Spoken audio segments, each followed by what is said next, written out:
Hi guys, welcome back to my YouTube channel. Assam Police Constable 2025 আজি এই part 2 ভিডিঅ'টোত 6 এপ্ৰিল 2025 তাৰিখে অনুষ্ঠিত হোৱা অসম আৰক্ষীৰ লিখিত পৰীক্ষাৰ মেথমেটিক্স আৰু ৰিজনিঙৰ প্ৰশ্ন কাকতখন আলোচনা কৰিবলৈ ওলাইছো। আশা কৰোঁ অসম আৰক্ষীৰ লগতে অন্যান্য প্ৰতিযোগিতামূলক পৰীক্ষাৰ বাবে প্ৰস্তুতি চলাই থকা প্ৰশিক্ষাৰ্থীসকলেও ইয়াৰ পৰা উপকৃত হ'ব। সো ভিডিঅ'টো অকনো স্কিপ নকৰাকৈ শেষলৈকে চাব আৰু ভিডিঅ'টোৰ পৰা উপকৃত হ'লে লাইক এটা কৰিব আৰু চেনেলটো সাবস্ক্ৰাইব কৰিবলৈ নাপাহৰিব। তেন্তে আহক আমি ভিডিঅ'টো ষ্টাৰ্ট কৰোঁ। 41 কুৱেশ্যন নম্বৰ, যদি এটা ত্ৰিভুজৰ ভূমি উন্নতিৰ দুগুণ আৰু উন্নতিৰ মান 2x একক হয় তেন্তে ত্ৰিভুজটোৰ কালি ওলাব লাগে। আমাক কি দিয়া হৈছে, উন্নতিৰ মানটো দিয়া আছে 2x, গতিকে ভূমিটো উন্নতিৰ দুগুণ, তাৰমানে ইয়াত দুগুণ হ'লে 4x হ'ব। তো আমি জানো ত্ৰিভুজৰ কালি ওলাব লাগিলে কি কৰিব লাগে, ভূমি আৰু উন্নতিটো পূৰণ কৰি তাৰ লগত আৰু হাফ পূৰণ কৰি দিব লাগে। হাফ পূৰণ ভূমি পূৰণ উন্নতি, তাৰমানে ত্ৰিভুজৰ কালি। তাৰপিছত এইটো যদি আমি পূৰণ কৰোঁ, 2টো কাটি দিব পাৰোঁ, থাকিল এইকেইটা পূৰণ কৰিলে কিমান হ'ব, 4x এগুণ 4x আৰু x,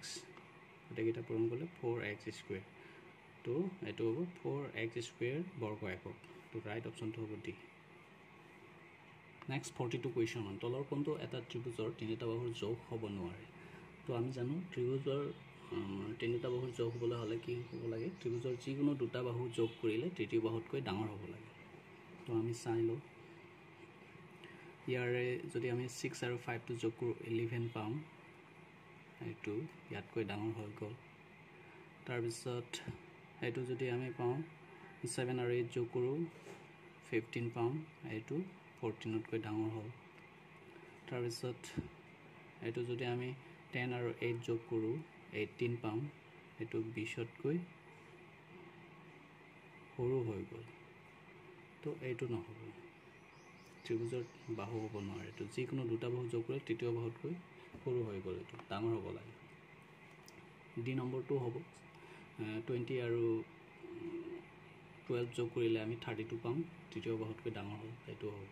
তো এইটো তিনিটা বাহুৰ যোগ হ'ব নোৱাৰে। নেক্সট 43 কুৱেশ্যন মাৰ্ক, দুটা ক্ৰমিক অযুগ্ম সংখ্যাৰ যোগফল 48, এই উক্তিটো সমীকৰণ প্ৰকাশ কৰিব লাগে। তো অযুগ্ম সংখ্যাবোৰ আমি জানো কেনেকৈ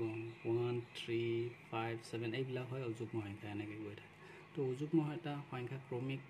চিৰিয়েলি কেনেকৈ গৈ থাকে, 2 যোগ কৰি গৈ থাকিব লাগে। যেতিয়া আমি অযুগ্ম এটা চিৰিয়েলি ক্ৰমিক অযুগ্ম সংখ্যা পাওঁ,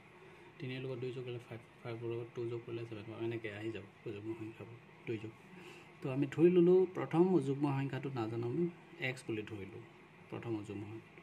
এতিয়া ছেকেণ্ডটো কি হ'ব, x + 2, তাৰ লগত 2 যোগ কৰিব লাগিব। আৰু কোৱা হৈছে এই অযুগ্ম সংখ্যা দুটা যোগ কৰিলে কিমান পাম আমি, 48,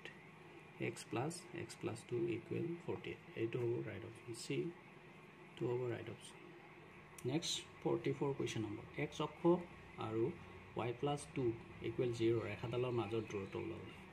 xৰ মানটো দিয়াই নাই, xৰ মানটো 0 তাৰমানে, আৰু y ৰ মানটো কি হ'ব, y + 2 = 0 দিয়া যায়, তাৰমানে y ৰ মানটো -2। তো ইয়াৰে ৰেখা দুডালৰ মাজৰ দূৰত্ব হ'ব 2 একক, এতেকে এইটো হ'ব right option. Next 45 question number, 1289ৰ লগত কি ন্যূনতম সংখ্যা যোগ কৰিলে ই এটা পূৰ্ণবৰ্গ সংখ্যা হ'ব। তো 1289ক আমি বৰ্গমূল ওলাই চাওঁ, 3 দি দিওঁ, 3 × 3 = 9, 10 × 12, 389। তাৰপিছত 3 হৈছে ইয়াত 6 হ'ব, গতিকে যদি আমি 6 দিওঁ, 6 × 6 = 36, 6 × 3 = 36, 39, 396 হৈ যায়। আমি যদি ইয়াত ঠিক তাৰমানে 396 হ'লে এইটো 396 যদি পাওঁ আমি, এইটো পূৰ্ণবৰ্গ হ'লহেঁতেন, কিন্তু ইয়াত 389 আছে, তাৰমানে কিমান লাগিব, ইয়াত 396 হ'ব লাগে, 396, 389, তাৰ পৰা 9 গ'লে 7। তো ইয়াত আমি যদি 7 যোগ কৰিলেহেঁতেন তেতিয়াহ'লে এইটো পূৰ্ণবৰ্গ সংখ্যা হ'ব। তো ৰাইট অপশ্যনটো হ'ব পি। নেক্সট 46 কুৱেশ্যন নম্বৰ, এটা সামন্তৰিকৰ ভূমি আৰু উচ্চতাৰ দিশ দিয়া আছে 5 সেন্টিমিটাৰ আৰু 3 সেন্টিমিটাৰ সামন্তৰিকটোৰ কালি তো সামন্তৰিকটোৰ কালি যদি ওলাব লাগে আৰু ভূমি আৰু উচ্চতাটো দিয়া থাকে সেই দুটা পূৰণ কৰি যি পাম আমি সেইটোৱে হ'ল পূৰণ ফলটোৱেই হ'ল সামন্তৰিকটোৰ কালি হ'ব তো ইয়াত 5 দিয়া আছে 5 সেন্টিমিটাৰ পূৰণ 3 সেন্টিমিটাৰ পূৰণ কৰি যদি দিওঁ আমি 15 পাম আৰু সেন্টিমিটাৰ সেন্টিমিটাৰ সেন্টিমিটাৰ স্কোয়াৰ তো ইয়াৰে ৰাইট অপশ্যনটো হ'ব বি নেক্সট কুৱেশ্যন নম্বৰ 47 বছৰি 10% সৰল সুতৰ হাৰত কোনো মূলধন কিমান বছৰত দুগুণ মূলধনটো দুগুণ হ'ব এনেকুৱা যদি উঠেই তো আমি সুতৰ হাৰটো চাব লাগিব ইয়াত 10% দিয়া আছে এই 10টো যদি 100% হ'বলৈ হ'লে কিমান বাৰ লাগিব আমাক 10 বাৰ লাগিব 10 10 গুণ 100 এতিয়াকে 10 বছৰত এইটো মূলধনটো দুগুণ হ'ব ৰাইট অপশ্যনটো হ'ব চি যদি ইয়াত 20 দিয়া থাকিলেহেঁতেন এইটো 5 যদি 5 দিয়া থাকে 5 20 গুণ 20 বছৰ লাগিব এনেকৈ হ'ব তো ইয়াতে 10% 10 টু 100 হ'বলৈ 10 গুণ 100 হয় তো 10 বছৰ লাগিব এইটো মূলধনটো দুগুণ হ'ব নেক্সট কুৱেশ্যন নম্বৰ 48 এ আৰু বি এ যথাক্ৰমে 10,000 আৰু 6,400 টকা দি এটা অংশীদাৰী ব্যৱসায় আৰম্ভ কৰিলে 5 মাহৰ পিছত এ 3,000 টকা উঠাই ল'লে আৰু বি এ তেওঁৰ অংশৰ লগত আৰু 600 টকা যোগ দিলে বি এ সক্ৰিয় অংশীদাৰ হিচাপে বাৰ্ষিক লাভৰ 10% বেতন 10% বেতন হিচাপে লাভ কৰে এবছৰৰ মূৰত মুঠ লাভ যদি 16,000 টকা হয় তেনে বিৰ লাভাংশ ওলাব লাগে তো আমি প্ৰথমতে এৰ মূলধনটো ওলাই লৈছোঁ এ 10,000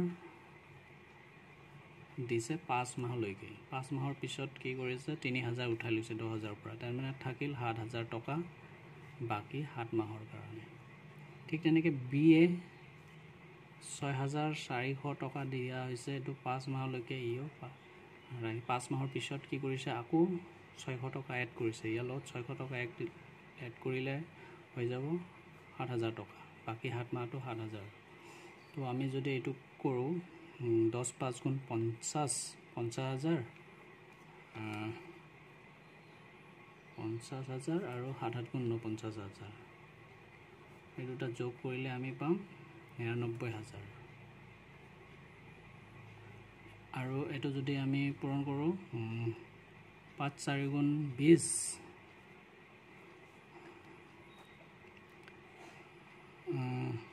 5 4 গুণ 20 অন্য হাতত 2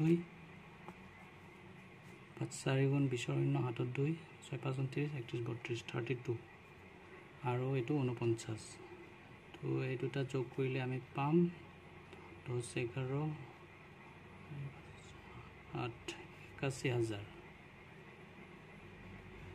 তো আমি কি কৰিব পাৰোঁ এই 3টা শূন্য ইয়াৰ 3টা শূন্য কাটি দিলোঁ আৰু আকৌ ইয়াত সৰু কৰি লৈ ল'লোঁ 9 দি দিলে 9 9 গুণ 81 আৰু ইয়াক 9 দি দিলে 11 তো আমি এ আৰু বিৰ মূলধনৰ অনুপাতটো কি পালোঁ 11 আৰু 9 তো আৰু ইয়াত এটা কোৱা হৈছে কি বি এ লাভৰ চেলাৰী হিচাপে কিমান পাব 16,000 টকাৰ এবছৰত 16,000 টকা লাভ হৈছে তাৰে 10% 100 ভাগৰ 10% শূন্য ইয়াৰ শূন্য ইয়াৰ শূন্য ইয়াৰ শূন্য কাটি দিলে 1600 টকা এই 1600 টকাটো এক্সট্ৰা পাব বি এ তো এবছৰত 16,000 টকা লাভ হৈছিল এইটো মাইনাছ কৰি ল'ব লাগিব প্ৰথমতে 16,000 পৰা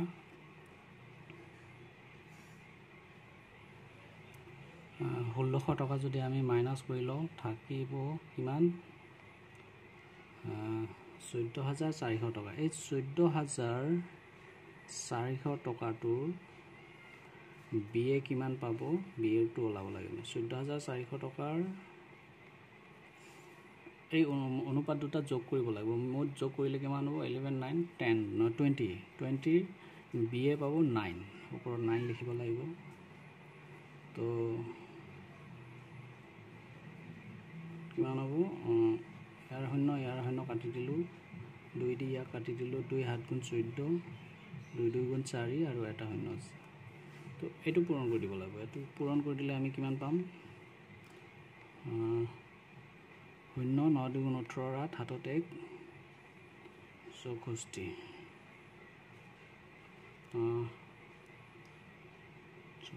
আৰু 1600 টকা যিটো চেলাৰী হিচাপে পায় এইটো ইয়াৰ লগত যোগ হ'ব এইটো মুঠ লাভৰ এইটো লাভাংশটো হ'ব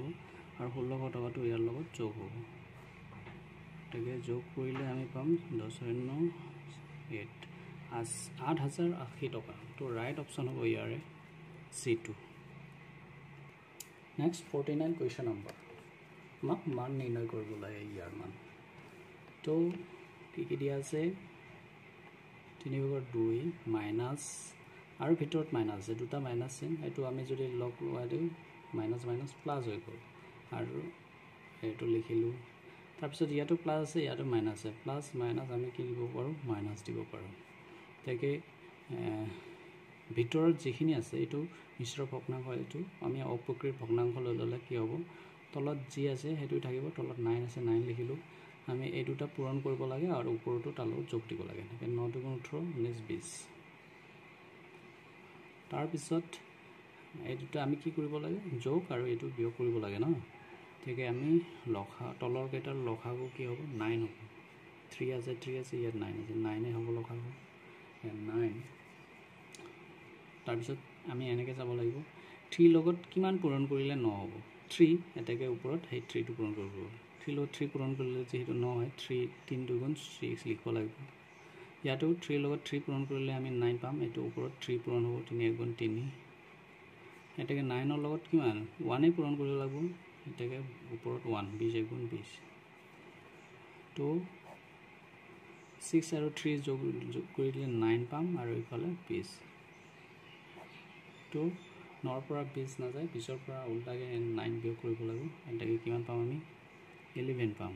তো যেহেতু 20ৰ পৰা -20ৰ পৰা 9 বিয়োগ কৰি তো ইয়াতে মাইনাছটো থাকিব তো ৰাইট অপশ্যনটো হ'ব বি নেক্সট কুৱেশ্যন নম্বৰ 50 তলৰ সংখ্যাকেইটাৰ মধ্যমা নিৰ্ণয় কৰিব লাগে তো এনেকুৱা যদি তলত তথ্য দিয়া থাকে আৰু মধ্যমা যদি নিৰ্ণয় কৰিব লাগে এই তথ্যসমূহ প্ৰথমতে কি কৰিব লাগে আমি ঊৰ্ধ্বক্ৰমত সজাই ল'ব লাগে সৰুৰ পৰা ডাঙৰলৈ সজাই ল'ব লাগে যদি ইয়াতটো আমি দেখাই পাইছোঁ সৰুৰ পৰা ডাঙৰলৈ সজুৱাই আছে তো আমি এইটো সজাব নালাগে যদি এইবিলাক উল্টা পাল্টাকে ডাঙৰ সৰু উল্টা পাল্টা দিয়া থাকিলে ঊৰ্ধ্বক্ৰমত সজোৱা নাথাকিলেহেঁতেন তেতিয়াহ'লে আমি এইটো সজাই ল'লোহেঁতেন ফাৰ্ষ্ট কাম এতিয়া এইটো সজাই আছে আমি কি কৰিম আমি মধ্যমা মানে হ'ল যেটো মাজত থকা সংখ্যাটো হ'ল মধ্যমা এটাকে এইটো 35 টো মাজত আছে ইফালেও তিনিটা ইফালেও তিনিটা তো এইটো মধ্যমা হ'ব 35 তো ৰাইট অপশ্যন হ'ব সি নেক্সট কুৱেশ্যন নম্বৰ 51 শতকৰা বছৰি 10% চক্ৰবৃদ্ধি সুতত 100 টকা 2 বছৰৰ মূৰত মুঠ পৰিমাণ কিমান হ'বগৈ তো কম্পাউণ্ড ইণ্টাৰেষ্ট ওলাব লাগে compound interest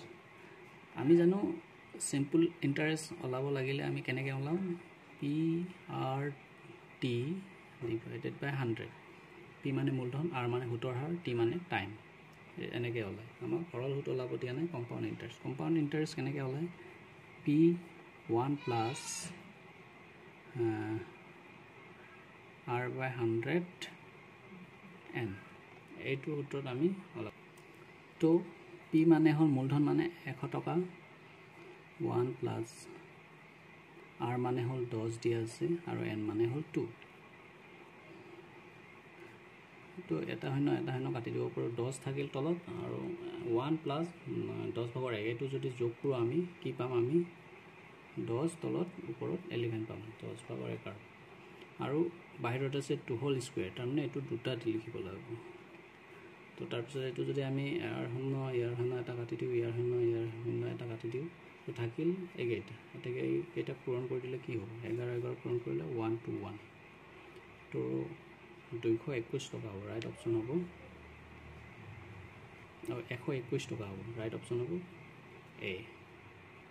next question number 52 যদি P আৰু Q ৰ গসাগু আৰু লসাগু যথাক্ৰমে R আৰু S হয় তেন্তে P Q R আৰু S ৰ লসাগু ওলাব লাগে HCF টো দিয়া আছে P আৰু Q ৰ HCF টো কি হয় R হয় আৰু LCM P আৰু Q ৰ LCM টো কি আছে S আছে তো P Q R S ৰ LCM টো হ'ব S ৰাইট অপশ্যন টো হ'ব D নেক্সট 53 কুৱেশ্যন নম্বৰ যদি এইটোৰ মান 7 হয় আমাক ইয়াৰ মানটো ওলাব লাগে তো এনেকুৱা ক্ষেত্ৰত আমাক x square plus x square 1 ইয়াৰ মানটো ওলাব লাগে ন তো আমি যদি এটো হোল স্কয়াৰ বনাই লওঁ হোল স্কয়াৰ মানে ইয়াৰ ওপৰটো স্কয়াৰ আছে x স্কয়াৰ ইয়াৰ ওপৰটো x স্কয়াৰ 1 ৰ ওপৰটো x স্কয়াৰ 1 স্কয়াৰ মানে 1 এটো স্কয়াৰ নিদিলেও হয় এই কাৰণে ইয়াত নাই তো এনেকে লিখিব পাৰো তাৰ পিছত আমি যেটো x প্লাস 1/x ৰ মানটো আমি 7 দিয়ে আছে ইয়াত আমি ইয়াৰ ঠাইত 7 বহাই দিব পাৰো আৰু বাহিৰটো স্কয়াৰ আছে তাৰ মানে 7 দুটা 7 7 পূৰণ কৰিলে কিমান পাম আমি 49 পাম তো ৰাইট অপচনটো হ'ব ইয়াৰে হে নেক্সট 54 কোৱেশ্চন নম্বৰ 1 ৰ পৰা 25 লৈকে ক্ৰমিক অযুগ্ম সংখ্যাৰ যোগফল ওলাব লাগে তো 1 ৰ পৰা 25 লৈকে অযুগ্ম সংখ্যাবোৰ কেনেকৈ 1 3 5 7 9 11 13 15 17 19 21 23 আৰু 25 তো এই কেইটা আমাক যোগ কৰিলে কিমান হ'ব আমি এটো গটে কেইটা এনেকে যোগ কৰিব নালে আমি এই কিমানটা সংখ্যা পাম এটো পূৰণ কৰি কাউন্ট কৰি চালে হ'ব 1 2 3 4 5 6 7 8 9 10 11 12 13 13টা পাইছো তো 13 স্কয়াৰ কৰি দিলে হ'ব 13 13 গুণ কিমান 169 তো ইয়াৰে যোগফলটো হ'ব এই অযুগ্ম সংখ্যা কেইটাৰ যোগফল হ'ব 169 ৰাইট অপচনটো হ'ব সি নেক্সট 55 কোৱেশ্চন নম্বৰ তলৰ উক্তিসমূহৰ কোনটো উক্তি শুদ্ধ নহয় কাৰেক্ট নহয় তো প্ৰতিটো যুগ্ম সংখ্যা এটা স্বাভাৱিক সংখ্যা এটো ৰাইট স্বাভাৱিক সংখ্যাবোৰ কি আছে 1 2 3 4 5 6 7 8 9 10 এনেকৈ আহি থাকিব এইবিলাক হল স্বাভাৱিক সংখ্যা কি কোৱা আছে প্ৰতিটো স্বাভাৱিক সংখ্যাই যুগ্ম এটা যুগ্ম সংখ্যা এটাকে স্বাভাৱিক সংখ্যাবোৰ যুগ্ম সংখ্যা হয় এইবিলাক যুগ্ম সংখ্যা হয় যেটো তো এটো ৰাইট আটাইতকৈ সৰু স্বাভাৱিক সংখ্যাটো হল 1 1 2 আটাইতকৈ সৰু এটো ৰাইট পূৰ্ণ সংখ্যাটো 0 ৰ পৰা ষ্টাৰ্ট হয় 0 1 2 তেনেকৈ ঠিক আটাইতকৈ সৰু পূৰ্ণ সংখ্যাটো 0 এটো ৰাইট প্ৰতিটো স্বাভাৱিক সংখ্যা এটা যুগ্ম সংখ্যা এইবিলাক প্ৰত্যেকটো স্বাভাৱিক সংখ্যা এই প্ৰত্যেকটো স্বাভাৱিক সংখ্যাই যুগ্ম সংখ্যা হ'ব জানো এটোটো যুগ্ম সংখ্যা নহয় এটো যুগ্ম সংখ্যা নহয় তো এটো মিছা প্ৰতিটো স্বাভাৱিক সংখ্যা যুগ্ম সংখ্যা নহয় নেক্সট কোৱেশ্চন নম্বৰ 56 যদি এটা বস্তু মূল্য 200 টকা হয় আৰু ৰেহাই 10% হয় তেন্তে বস্তুটোৰ বাবে গ্ৰাহকে দিব লগা ধনৰ পৰিমাণ ওলাব লাগে তো ৰেহাই 10% মানে হল 100 টকাত 10 টকা ডিসকাউন্ট দিয়া হৈছে তো বস্তুটোৰ দাম 200 টকা যদি হয় 100 টকাত যদি 10 টকা পায় ৰেহাই পোৱা যায় তেতিয়া হলে 200 টকাত 20 টকা ৰেহাই পোৱা যাব তেতিয়া 200 টকাৰ পৰা 20 টকা ৰেহাই পালে কিমান হ'ব 180 টকা বস্তুটো কবত দিব লাগিব গ্ৰাহকে এটো ৰাইট অপচনটো হ'ব ডি নেক্সট কোৱেশ্চন নম্বৰ 57 যদি 460 টকা আমি 10 জন পুৰুষ 16 গৰাকী মহিলা আৰু 20টা শিশুৰ মাজত সমানে ভাগ কৰি দিও তেন্তে প্ৰত্যেককে কিমানকে পাব প্ৰত্যেককে মানটো ওলাব লাগে আমাক কিমান টকা 460 টকাটো ভাগ কৰিব লাগে কিমান জনৰ মাজত এই কেইটা যোগ কৰিব লাগিব 10 16 আৰু 20 যোগ কৰিলে 10 আৰু 20 30 40 46 তে 46 জনৰ মাজত এটো 460 টকাটো যদি সমানে ভাগ কৰি দিও কিমান পাব এজনে 46 সেকেন্ড 46 আৰু শূন্য থাকে 10 টকা পাব প্ৰত্যেককে শিশু পাব শিশু এগৰাকীও 10 টকা পুৰুষ এগৰাকীও 10 টকা পাব আৰু মহিলা এগৰাকীও 10 টকাকে পাব ৰাইট অপচন হ'ব এ নেক্সট কোৱেশ্চন নম্বৰ যদি এৰো মান 8 হয় x মানটো ওলাব লাগে আমাৰ তো 2x + 1 + 4 সমান 8 বুলি দিয়া আছে না তো আমি কি কৰিম 8 + 4 টো সমান চিনৰ হিফালে যদি লৈ যাও আমি হিফালে লৈ গলে 4 টো মাইনাস হ'ব মানে বিয়োগ হ'ব এতেকে ইফালে এইটো থাকিল ঠিক সাইটো হিফালে লৈ গলে 8 ৰ পৰা যেটো সাইটো বিয়োগ হ'ব 4 থাকিব ইফালে তাৰ পিছত এই সাইটোক আমি কেনেকৈ লিখিব পাৰো 2 স্কয়াৰ বুলি লিখিব পাৰো 2 দুটা পূৰণ কৰিলে 4 স্কয়াৰ হয় 4 হৈ যাব তো ইয়াৰে 2 কেনসেল থাকিল ওপৰত কি ওপৰত ইয়াত 2x + 1 থাকিল ইফাৰে ওপৰত কি থাকিল 2 থাকিল তাৰ পিছত এই +1 টো যদি আমি সমান চিহ্নৰ হেফালে লৈ যাও কি হ'ব বিয়োগ হ'ব তাকে 2 ৰ পৰা 1 গলে 1 থাকিব আৰু এতিয়া x টো মাত্ৰ যদি আমি ৰাখো এই 2 টো ইফালে গলে কি হ'ব ইয়াৰ লগত 2 টো পূৰণ হৈ আছে ইফালে হলে ভাগ হ'ব মানে তলত আহিব তো x ৰ মানটো আমি কি পালো এইটো হ'ব তো ৰাইট অপচনটো হ'ব নেক্সট কোৱেশ্চন নম্বৰ 59 তলৰ কোনটো গাণিতিক উক্তি শুদ্ধটো আমি বিচাৰিব লাগে এ নম্বৰটো কি দিয়া আছে ইফালে মাইনাস আছে ইফালে প্লাস এটো মাইনাসটো কেতিয়াও ডাঙৰ হ'ব নোৱাৰে এইটোটো শুদ্ধ এইটোটো ৰাইট নহয় এ নম্বৰটো গল বি নম্বৰটো প্ৰথমে এই সি নম্বৰটো যাইছো 6/7 আৰু এটো 6/5 দেখা দেখি এটো ডাঙৰ হৈ আছে তো এটো ডাঙৰ কিন্তু আমাক এই চিনটো ইফালে ডাঙৰ বুলি দেখাইছে তো এটো মিছা শুদ্ধ নহয় ডি নম্বৰটো কি কোৱা হৈছে সমান দিয়া আছে তো সমান যদি আমি অনুপাতিক সংখ্যা ওলাব লাগে সমান সংখ্যা তলত আৰু ওপৰত পূৰণ কৰি আমি দিব লাগে তো যদি ওপৰত আমি 3 পূৰণ কৰি দিও 9 পাম 3 3 গুণ 9 আৰু ইয়াত যদি 3 পূৰণ কৰি দিও 21 পাম ইয়াত আছে 9 আৰু 28 এটোটো সমান নহব এটো 21 থাকিলে হেতেন এই দুটা সমান হলহেতেন তো এটো নহয় তো ৰাইট অপচনটো হ'ব ইয়াৰে বি এটো শুদ্ধ নেক্সট কোৱেশ্চন নম্বৰ দুটা পৰিমেয় সংখ্যা a/b আৰু c/d সমতুল্য হ'ব যদিহে তো এনেকুৱা যদি পৰিমেয় সংখ্যা c আৰু d দিয়া আছে সমতুল্য হ'বলৈ হলে এনেকে বজ্ৰ পূৰণ কৰিব লাগিব a আৰু d হ'ব লাগিব আৰু b আৰু c হ'ব লাগিব তো এইটো ক্ষেত্ৰতে এইটো সমতুল্য হ'ব তো ৰাইট অপচনটো হ'ব c2 নেক্সট কোৱেশ্চন নম্বৰ 81 প্ৰশ্নবোধক ঠাইত উপযুক্ত সংখ্যাজোৰ বিচাৰিব তো 99 102 51 54 27 30 তো লক্ষ্য কৰিলে আমি দেখা পাওঁ প্ৰথম সংখ্যাটোৰ পৰা পিছৰ সংখ্যাটো 3 বাৰে গৈছে 3 যোগ প্ৰথম সংখ্যাটোৰ লগত 3 যোগ কৰিলে পিছৰ সংখ্যাটো আমি পাওঁ পিছৰ সংখ্যাটো পালো আমি সবৰ ক্ষেত্ৰত দেখা পালো এটো আৰু কি দেখা পাইছো এই পিছৰ সংখ্যাটো পিছৰ জোৰ সংখ্যাৰ ইয়াৰ 54 ৰ দুগুণ তাৰ মানে ইয়াৰ দুগুণ হৈ যায় এটো 102 আছে ইয়াত পিছত আছে 54 দুটা পূৰণ কৰিলে ইয়াৰ আগৰ পিছৰটো হৈ যায় তাৰ পিছত 30 ইয়াৰ যদি আমি দুগুণ কৰো কিমান পাম নহয় ইয়াত যেটো সংখ্যা হ'ব ইয়াৰ এইটোৰ দুগুণ হ'ব এইটো নহয় ইয়াত 30 আছে তাৰ মানে ইয়াত কি হ'ব লাগিব 15 হ'ব লাগিব 15 হলে ইয়াৰ পিছৰ আগৰ পিছৰটো 30 হৈ যাব দুগুণ হৈ যাব 50 হল তাৰ পিছত আমি কি জানো পিছৰ সংখ্যাটো ইয়াৰ লগত 3 যোগ কৰি পাওঁ আমি 15 16 17 18 হৈ যাব ইয়াত তো ৰাইট অপচনটো হ'ব বি নেক্সট কোৱেশ্চন নম্বৰ 82 তলৰ চিত্ৰবোৰৰ মাজৰ অমিল চিত্ৰটো বাছি ওলাব লাগে তো আমি জানো ইয়াবিলাকত বহুভুজৰ চিত্ৰ দিয়া হৈছে আৰু ভিতৰত ষ্টাৰ মাৰ্ক দিয়া আছে তো এটো ত্ৰিভুজৰ তিনিটা এংগেল থাকে তিনিটা ষ্টাৰ দিয়া আছে এইটো হল পঞ্চভুজৰ পাঁচটা এংগেল থাকে কোণ থাকে তো পাঁচটা ষ্টাৰ দিয়া আছে এটো ঠিক আছে এটো ঠিক আছে এটো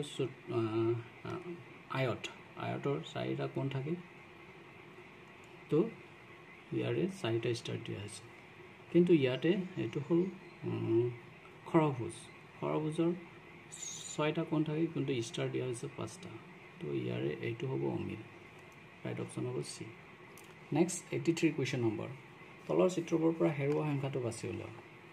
তো আমি কি দেখা পাইছো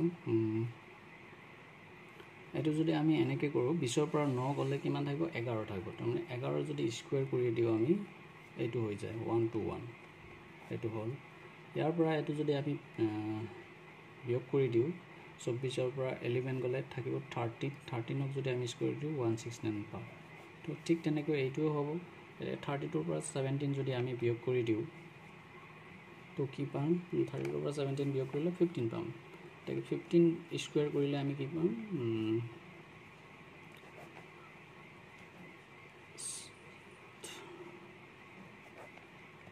12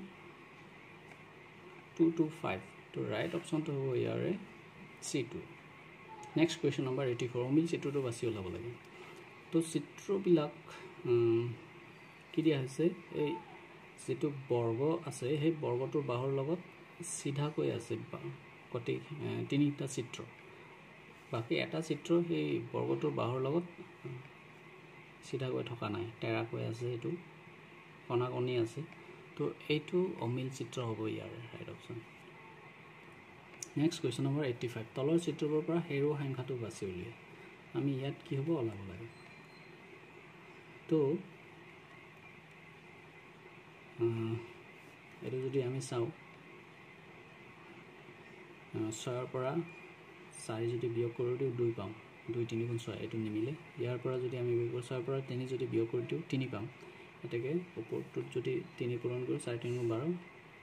ভিতৰটোৰ লগত মিলি যায় ঠিক তেনেকৈ এটো যদি আমি চাও 12 পৰা 8 যদি বিয়োগ কৰি দিও 4 পাম আৰু ওপৰত যদি সেই 4 টো পূৰণ কৰি দিও 6 4 24 ভিতৰটোৰ লগত মিলি যায় তো সেম এইটো এনেকৈ হ'ব 8 ৰ পৰা 7 ৰ পৰা 2 টো যদি আমি মাইনাস কৰি দিও 5 পাম আৰু ওপৰত যদি সেই 5 টো পূৰণ কৰি দিও 5 পাম 25 যাব ভিতৰত কি হ'ব 25 ৰাইট অপচনটো হ'ব ডি নেক্সট কুৱেশ্যন নম্বৰ যদি এইটো পূৰণ কৰিলে ইটো হয় এইটো পূৰণ কৰিলে এইটো হয় এইটো পূৰণ কৰিলে এইটো হয় তেন্তে এইটো পূৰণ কৰিলে কি হ'ব আমাক ওলাব লাগে তো পূৰণ কৰিলে ইয়াত উল্টাকে দিয়া আছে এইটো পূৰণ কৰিলে প্ৰথমতে 4 লিখিছে 3 তাৰ পিছত 2 লাষ্টৰ পৰা হেগৰ পৰা ইয়াতো 765 লিখিছে তাৰ পিছত ইয়াতো 987 লিখিছে তো ইয়াতো হে একে হ'ব হেগৰ পৰা স্টাৰ্ট হ'ব 7 তাৰ পিছত 5 হ'ব তাৰ পিছত 2 হ'ব তো ৰাইট অপচনটো হ'ব বি নেক্সট কুৱেশ্যন নম্বৰ 87 খালি ঠাইটো পূৰণ কৰিব লাগে শুদ্ধ বাচনটো বাছি উলাব লাগে আমাক কোনটো তো ইয়াতে সি আমি জানো সি টু 3 নম্বৰত থাকে এ বি সি 3 নম্বৰত থাকে কিন্তু ইয়াত লিখিছে 6 তাৰ মানে ডাবল কৰি দিয়া আছে 6 ঠিক তেনেকৈ ই টু 5 নম্বৰত থাকে ইয়াত লিখিছে 10 ডাবল কৰি দিয়া হৈছে তো জি টু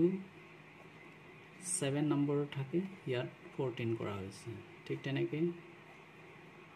আই টু 9 নম্বৰত থাকে এটো 18 লিখা হৈছে 18 লিখা হৈছে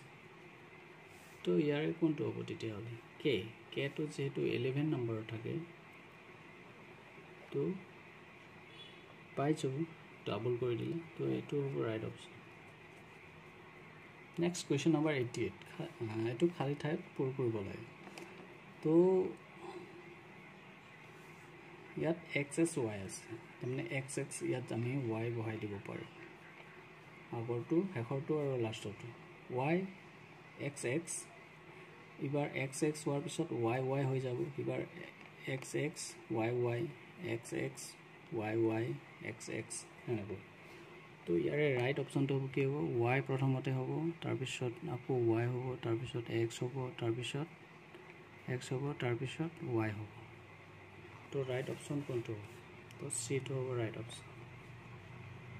নেক্সট কুৱেশ্যন নম্বৰ 89 খালি ঠাইত পূৰণ কৰা ডক্টৰ যদি হস্পিটাল হয় তেতিয়া হলে টিচাৰটো কি হ'ব টিচাৰটো ডেফিনেটলি স্কুল হ'ব নেক্সট কুৱেশ্যন নম্বৰ 90 যদি এই সংখ্যাটোৰ সংকেতটো এইটো হয় আৰু এই সংখ্যাটোৰ সংকেতটো যদি এইটো হয় তেতিয়া হলে এই সংখ্যাটোৰ সংকেত কি হ'ব লাগে তো প্ৰথমতে আমি এইটো লিখি লম জি কে পি টি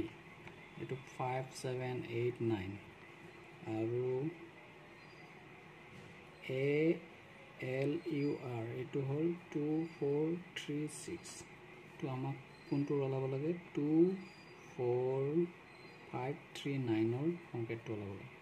তো 2 মানে কি বুজাইছে এ 4 মানে কি বুজাইছে এল 5 জি বুজাইছে আৰু 3 টো কি বুজাইছে ইউ আৰু 9 টো কি বুজাইছে টি বুজাইছে তো এইটো হ'ব সংকেত এই সংখ্যাটো তো ৰাইট অপচনটো কোনটো হ'ব A L G U T B টো হ'ব right option next question number 91 গণিতীয় চিহ্নকেইটা বাছনি কৰা ইয়াত নাম্বাৰ দিয়া আছে কি দিয়া আছে 6 4 9 15 এটো উপযুক্ত চিহ্ন কি হ'ব এইটো যদি আমি সমান চিন দিওঁ তো এইটো পূৰণ দিলে 6 4 গুণ 24 24 পৰা 9 যদি আমি বিয়োগ কৰি দিওঁ 15 পাম এইটো মিলি যায় তো পূৰণ বিয়োগ সমান তো ৰাইট অপশ্যনটো হ'ব এইটো নেক্সট 92 কুৱেশ্যন নম্বৰ তলৰ যেটোৰ পৰা হেৰুৱা সংখ্যাটো বাছি ওলাব লাগে ইয়াত কি হ'ব আমাক ওলাব লাগে তো আমি যদি এনেকৈ চাওঁ এই 5 ইফালৰ সংখ্যাটো 10 হৈছে তাৰমানে 2 পূৰণ কৰি দিয়া হৈছে তো 7 7ৰ ইফালৰটো কি 40 2 পূৰণ কৰি দিয়া হৈছে তো ইয়াতে 9 কি হ'ব 9ৰ লগত 2 পূৰণ কৰিলে 18 পাম তো ৰাইট অপশ্যনটো হ'ব ইয়াৰে D2 নেক্সট কুৱেশ্যন নম্বৰ 93 যদি পুলিচটোক এনেকৈ লিখা হয় তেন্তে ডকাইতটোক কেনেকৈ লিখিব লাগিব তো আমি কি লক্ষ্য কৰিছোঁ পুলিচটোক কেনেকৈ লিখিছে QOMIDE তাৰমানে লাষ্টৰ ইটো ই ৰাখিছে পিছত লাষ্টৰ পৰা আৰম্ভ হৈছে ই তাৰপিছত চিটো ইয়াৰ পিছত যি হয় সেইটো লিখিব লাগে ডি লিখিছে তাৰপিছত আকৌ একে ৰাখিছে নেক্সটটো হ'ল এল আছে এলৰ পিছত কি হয় এম হয় লিখিছে তাৰপিছত একে ৰাখিছে তাৰপিছত পিৰ পিছত যিটো হয় সেইটো লিখিছে তো ঠিক তেনেকৈ এইটোও হ'ব এইটো যদি আমি চাওঁ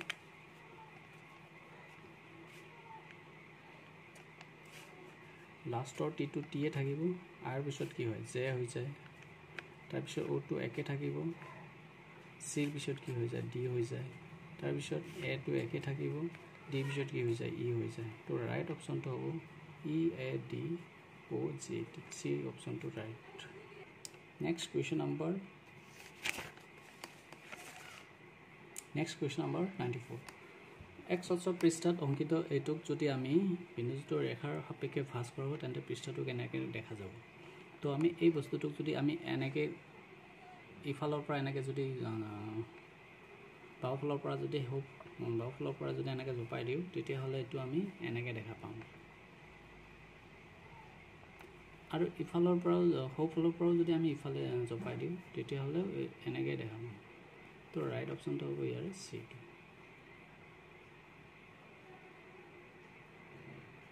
নেক্সট কুৱেশ্যন নম্বৰ 95 ৰমাৰ স্কুল পুৱা 10 বজাত আৰম্ভ হয় আৰু স্কুল ছুটিৰ পিছত বিয়লি 4 বজাত তাই হাতৰ পাঠ্যক্ৰমত অংশগ্ৰহণ কৰে এই সময়ছোৱাত ঘড়ীৰ ঘণ্টাৰ কাঁটাডাল কিবা ডিগ্ৰী ক'ত কৰে তো আমি যদি ঘড়ীৰ ঘণ্টাৰ কাঁটাটো লক্ষ্য কৰোঁ 12টাৰ পৰা যদি 3টা বাজে তো এইটো 90 ডিগ্ৰী কোণ হৈ থাকে তাৰমানে কিমান কেই ঘণ্টা হ'ল এতিয়া 1 2 3 ঘণ্টা 3 ঘণ্টাত 90 তাৰমানে এটা ঘণ্টাত কি হ'ল 30 ডিগ্ৰী হ'ল তো ইয়াতে 10টাৰ পৰা 4টা এই ঘণ্টা হ'ব 11 12 13 11 12 1 2 3 4 1 2 3 4 5 6 ঘণ্টা এই 6 ঘণ্টাৰ কিমান ডিগ্ৰী 10টাৰ পৰা 4লৈকে কিমান ডিগ্ৰী হ'ব এটা যদি 1 ঘণ্টাত 30 ডিগ্ৰী হয় 6 ঘণ্টাত হ'ব 180 ডিগ্ৰী তো ৰাইট অপশ্যন হ'ব ইয়াতে C2 180 ডিগ্ৰী কোণ অতিক্ৰম কৰিব নেক্সট কুৱেশ্যন নম্বৰ ইয়াত 3টা লডুৰ গতি বিভিন্ন দিশৰ পৰা চিত্ৰ দিয়া হৈছে এই লডু গতিটোৰ 4ৰ বিপৰীত অপজিট ছাইডত কি সংখ্যা থাকিব ক'ব লাগে আমাক তো ইয়াতে আমি এটা চাই দেখা পাইছোঁ ইয়াৰ 4ৰ বিপৰীত দিশত কি সংখ্যা বহিব পাৰে 3 আৰু 6 টো নহবই হয় কি হ'ব পাৰে 1 থাকিব পাৰে নাইবা 2 থাকিব পাৰে নাইবা 5 থাকিব পাৰে এই তিনিটাৰ ভিতৰত থাকিব ঠিক তেনেকৈ ইয়াত যদি চাওঁ আমি 4ৰ বিপৰীত দিশত কি থাকিব পাৰে ইয়াৰে 2 আৰু 5 টো নহবই 4ৰ বিপৰীত দিশত হয় কি থাকিব পাৰে 1 থাকিব পাৰে নাইবা 3 থাকিব পাৰে নাইবা 6 থাকিব পাৰে ইয়াত কি দেখা পাইছোঁ আমি 4ৰ বিপৰীত এই তিনিটাতটো 4 নাই তাৰমানে 4ৰ বিপৰীত দিশত ইফালে যদি 4 থাকে ইফালে 1 নাই 4ৰ বিপৰীত দিশত 1 2 থাকিব পাৰে আৰু 5 থাকিব পাৰে তো এই তিনিটাতে কমন কি দিয়া লক্ষ্য কৰা 5 টো নহ'ব ইয়াত নাই যেহেতু ইয়াত 2 আছে ইয়াত 2 আছে 2 টো নহ'ব 6 আছে ইয়াত অকল আছে ইয়াতটো নাই ইয়াতো 6 টো নহ'ব 3 টো নহ'ব তে 1 টো তিনিটাতে আছে তো ইয়াৰে ৰাইট অপশ্যনটো হ'ব এ নেক্সট 97 কুৱেশ্যন নম্বৰ তলত দিয়া সম্পৰ্কৰ বাবে উপযুক্ত আখৰকেইটা বাছি উলিওৱা কি দিয়া আছে এ বি চি টো কেনেকৈ হয় ইউ ভি ডব্লিউ এনেকৈ হয় তো এ বি চি মানে যদি ইউ ভি ডব্লিউ হয় চিৰ পিছত কি আহে ডি ই এফ যদি আহে ইয়াৰ পিছতো কি আহে ডব্লিউ এক্স ৱাই জেড এইটো হ'ব ৰাইট অপশ্যন হ'ব এ নেক্সট 98 কুৱেশ্যন নম্বৰ তো চিত্ৰটোৰ পৰা হেৰুৱা সংখ্যাটো বাছি উলিওৱা তো আমাক হেৰুৱা সংখ্যাটো ইয়াৰ পৰা বাছি ওলাব লাগে ইয়াত কি হ'ব তো যদি আমি লক্ষ্য কৰোঁ কি দেখা পাইছোঁ এইটো 49 দিয়া আছে তাৰমানে 4 আৰু 3 যদি যোগ কৰোঁ আমি 7 পাম 7ৰ স্কুৱেৰ কৰি দিলে 49 হৈ যায় ওপৰটো তাৰমানে এইটো দুটা 49ৰ বৰ্গমূল কি হয় 7 হৈ যায় 49ৰ বৰ্গমূল কিমান 7 121ৰ বৰ্গমূল কি হ'ব 11 হ'ব আৰু 225ৰ বৰ্গমূল কি হ'ব 15 হ'ব তো এইটো 15 হ'বলৈ এইটো দুটা যোগ কৰিলে 15 পাম আমি এইটো 7 হৈছে এইটো 4 আৰু 3 যোগ কৰিলে 7 পাম তো ইয়াত 11 হ'ব লাগে এতিয়া 6 লগত কিমান যোগ কৰিলে 11 পাম 5 ৰাইট অপশ্যনটো হ'ব ইয়াৰে নেক্সট কুৱেশ্যন নম্বৰ 99 উপযুক্ত সংখ্যাটো বাছি ওলাব লাগে 8 24 12 18 54 ইয়াত মাজত কি হ'ব তো কি কৰা হৈছে 8ৰ লগত যদি আমি 3 পূৰণ কৰি দিওঁ তো 8 3 গুণ 24 পাম 8ৰ 18ৰ লগত যদি আমি 3 পূৰণ কৰি দিওঁ 54 পাম তো ইয়াতো 12ৰ লগত 3 পূৰণ কৰি দিলে আমি 36 পাম তো ৰাইট অপশ্যনটো হ'ব বি নেক্সট 100 নম্বৰ কুৱেশ্যনটো এই কিমানটা ঘনক অদৃশ্য হৈছে দেখা পোৱা যোৱা নাই তো ইয়াতে কিমানটা ঘনক আছে টোটেল 16টা 16টো 32টা আছে 32টা ঘনক আছে ইয়াত 4টা আৰু পিছফালেও ওপৰত 4টা তলত 4টা তো এই আগৰ 4টা তলৰ আৰু ওপৰৰ আগৰ 8টাটো আমি দেখা পাই আছোঁ আৰু পিছৰ ওপৰৰ 4টাও আমি দেখা পাই আছোঁ আৰু তলৰ লাইনত যেটো 4টা থাকে তাৰে এটা আমি এইটো দেখা পাই আছোঁ তলৰ এটাটো আৰু বাকি 3টা দেখা পোৱা নাই তো অদৃশ্য সংখ্যাটো হ'ব বি 3টা ঘনক অদৃশ্য হৈ আছে